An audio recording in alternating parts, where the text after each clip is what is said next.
There is, in fact, a little-known horror story that takes place in the cabin that we shot Evil Dead in. This cabin was built about 100 years ago, and the man who built it died maybe a week after he built the place.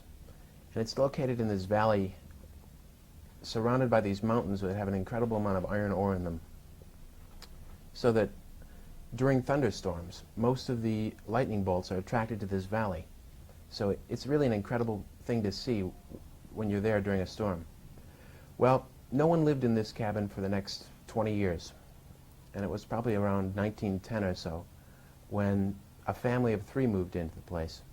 A mother, daughter, and a grandmother. So really 3 generations of women. One night during a thunderstorm, this little girl woke up and she was scared by all the lightning happening around the cabin. So she ran into her mother's room, and pulling back the covers to climb into bed with her, she found that her mother was dead. Well, she was so frightened she ran screaming into her grandmother's room, and somehow that same evening she had died also during the night. And they still don't really know why both of these women would simultaneously die in this place. Well, the little girl ran out into the storm about 4 miles to the nearest farmhouse through this raging thunderstorm out into the night, and they found her screaming, banging on their doors, and they brought her inside and they got the story from her. Well, they took care of her after that, and no one lived in the cabin since. The people at the farmhouse raised this little girl.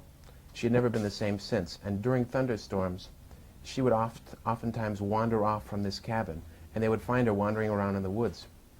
And sometimes, well, here's where we come into the story. The Tennessee Film Commission said, yes, we've got this one cabin that's the cows have knocked down, it's full of dung, but you can use it. But it's haunted. And we said, well, that sounds fun. So we went there.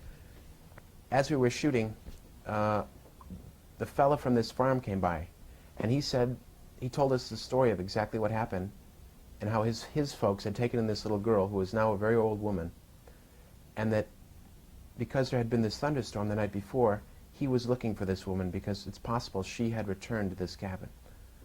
And as far as we know, they never found the woman while we were down there shooting, and she could still be roaming those woods around Morristown, Tennessee. The strangest part of the story is that a week after we left the cabin in Tennessee, as reported by the Tennessee Film Commission, a bolt of lightning hit the cabin and it burned to the ground.